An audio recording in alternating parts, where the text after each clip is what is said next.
Alright. Big energy, big energy! What is up, everyone? It's your boy Jay Semp. Welcome back to my... Not welcome back, this is my first video on this channel.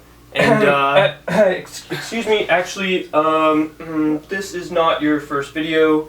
You posted one 5 years ago, see? Excuse me? But that doesn't count. From the future? Wait, how are you even here right now? Well, you spend like, 5 hours trying to, figure out how to do this little shindig and, but I'm not even that good at editing. It doesn't really make any sense. Anyways, so today, for my first video, because I've gotten a lot of requests for this and it's something that I really love to do, I'm going to take you through how to make all different types of eyes. From simple eyes like this to more complex eyes like this. Now, in my work, I really think that eyes are the most important part, despite me drawing a bunch of stuff without eyes, because eyes really connect the viewer to the work itself. This is a video for everyone, not just advanced students, not just beginners, and even people that have never done art before. This will be helpful for you if you want to kind of start to dive into it. So, let's do it.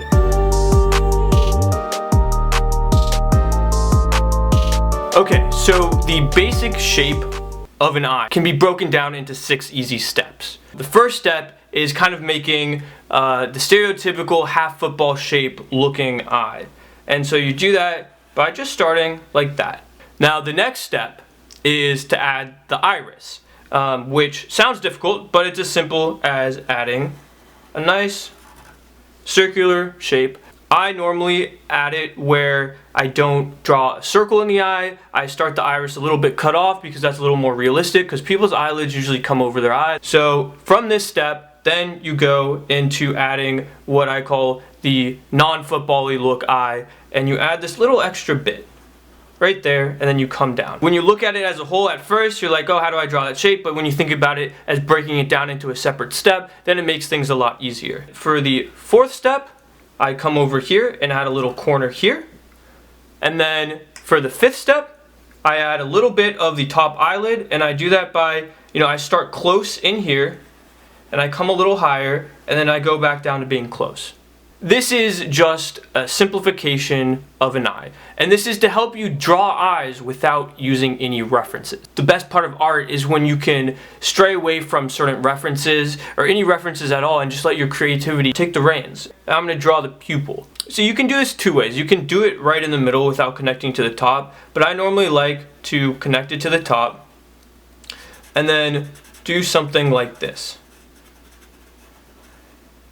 where you don't fill it in all the way and you leave a little bit of that open space to give it reflection. Now, reflections are what give things kind of a realistic aspect of it. Eyes are always reflective. You want to differentiate the eye itself from its surrounding counterparts. You'll notice that I left this bottom lid open, and I often do that because it's important not to add every single aspect, right? Also, you'll notice that I didn't add any of the lashes here. I like to think of those as extra details for later. It's most important to get the eye shape and the fundamentals of the eye down first. So the first thing that you're gonna do, because when you're working on smaller drawings, kind of like some of these, I'm gonna put a few on the screen, you don't really wanna add all the details like the eyelashes, because it just adds hyper detail to that, but you're not really adding any other details to the rest of the face, so it makes it start to look weird. A great way to kind of supplant eyelashes is to darken this top lid.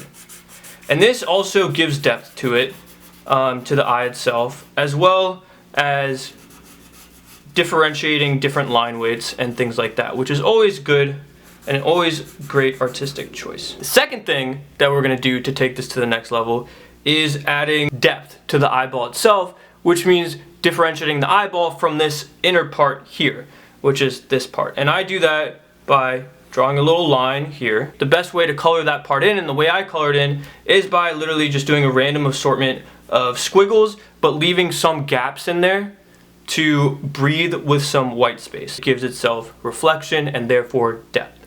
From this point, I'm going to stop using the Sharpie. I don't normally go to Sharpie, from Sharpie to pencils, but that was just more to show that these are the bold parts of the drawing, the most simple line work, no shading necessary. Could do it with a Sharpie, could do it with really anything, and that's how you get this. We're gonna draw another eye.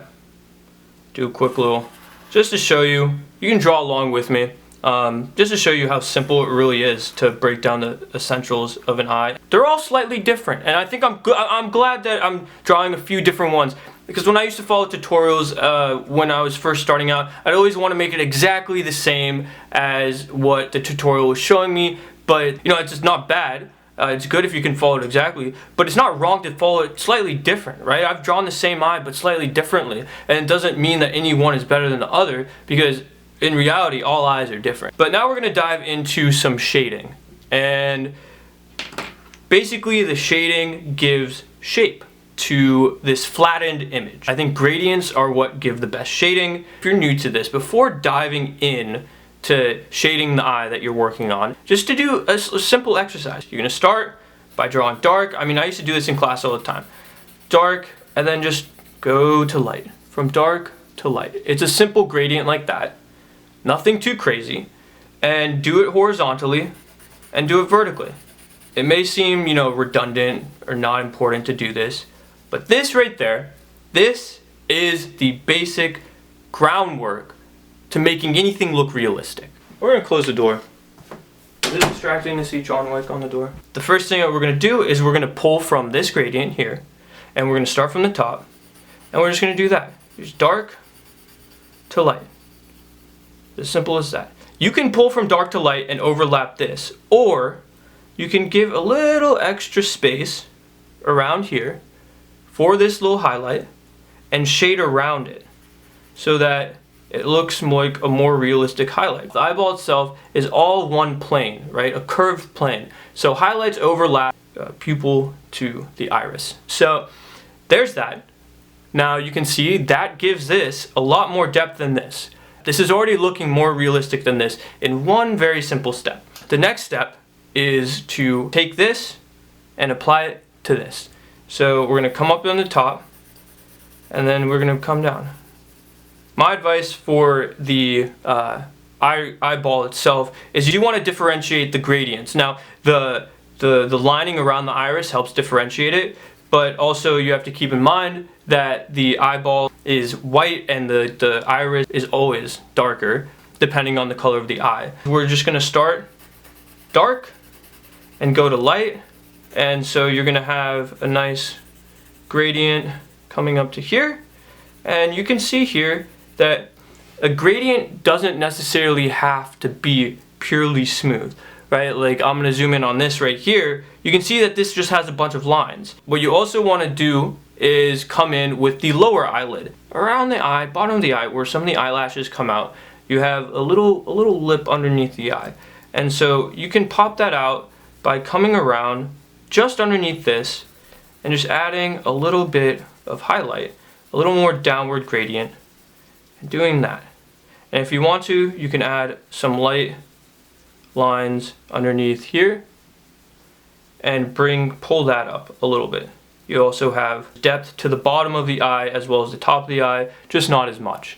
If you pull from dark to light over here, this insinuates that there is a lip going all the way around. I don't like to make people look like they have baggy eyes, which is why I end up doing a little bit on the side, which gives it that depth, but not too much. You can see from this eye to this eye, a little bit of shading can take you a long way. Now, sometimes I do this, not all the time. I'll pull from this corner and I'll add some horizontal shading out. And sometimes you have to be careful with this because you don't want to make the eye look too dark, but this helps give a roundness to the eye. And I shade in a more curved manner, and so this gives the idea that there is a circular thing here. The reason why that's able to do that is because if you draw a circle, right? Adding directional shading helps. I'll show you the difference. So if you're to shade normally, right? It would be like shading like this, right? Top down, side to side. You're able to shade it, but this surface is flat. However, if you know the direction of what you're shading, example like this,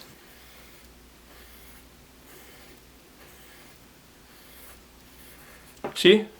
Now this looks spherical, this looks flat. It's just a little bit extra that you can do when you're shading. Now I'm going to add some lashes. So lashes are an important part of any eye, right? And I did say that I add this when I don't want to add lashes, but when I do want to add lashes, this thick dark part here is also very important because the lashes bundle up on the bottom, and so you still get this dark area. So I'm going to continue with this eye just for the sake of really building this out. So I'm gonna freeze frame this and I'll put it here. So a common misconception with eyes is that, eyelashes, is that you have to draw every single one and it's just a bunch of random lines. And this is not true. Like, if you think about it like this, where if you're drawing someone's hair, you're not going to draw every single strand of hair.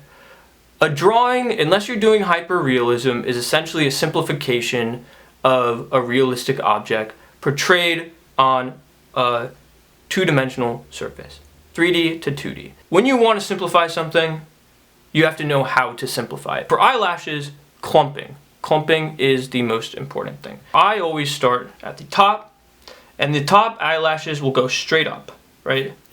And so you clump it in a way where you're making a bunch of triangles. As you're going down the side, you end up going from a vertical stance to a more horizontal stance. That is how you do eyelashes. For the lower eyelashes, you do the same thing, but very lightly. An eyelash is done with a flick, right? So you flick it up, and that's how you get a nice core root, right? And then you get a nice wisp at the end. You do this, and the bottom eyelashes come out from that lower ridge, which is why it's important to draw that lower ridge there, because they don't come from the actual eye, kind of like how the top eyelashes do. With the top eyelashes, you can add a little more darkness to the bottom of it, and it's really a matter of what you want to do with it. This is the way in which I go about drawing an eye on a regular basis. I'm doing more sketchy lines. It's okay to make it messy like this, right? Because I'm going to be adding shading, and the shading will cancel out any of the messiness. Sometimes you can add, if you want to, more than one highlight. You have to keep in mind that there are a bunch of different ways in which you can draw highlights, irises, eyeballs. This is just my simple interpretation of the best way to teach someone how to draw an eye. So one of the things that I like to do is add a little depth to the iris itself. And I do that by sometimes adding marks like this. It's just a gradient, simple as that. Usually it is darker towards the corners for two reasons, right? Obviously you have the shadows, but also you often have blood vessels that stem out from this inner part of your eye, as well as from the corner of your eye. So the eyelid itself is not a perfect smooth surface. At times you'll have little creases in it.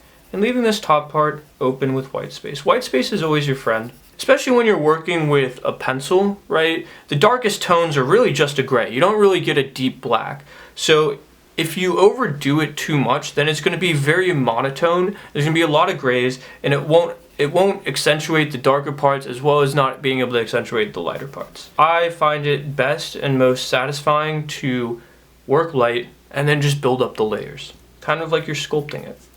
And now we get into the fun stuff, like adding the eyelashes. Basically, I'm going to do exactly what I said before. We're going to clump them together. And it doesn't need to be a perfect first pass, because you'll add more details and more lashes later. As it gets to the side corner of the eye here, these lashes maintain their length, and sometimes they're even longer. But when it comes to the front corner, they actually get smaller. If you think about it, you can make these darker and these lighter. The iris is inset into the eyeball, so sometimes to give that illusion, you can blend this out ever so slightly. Nothing too crazy.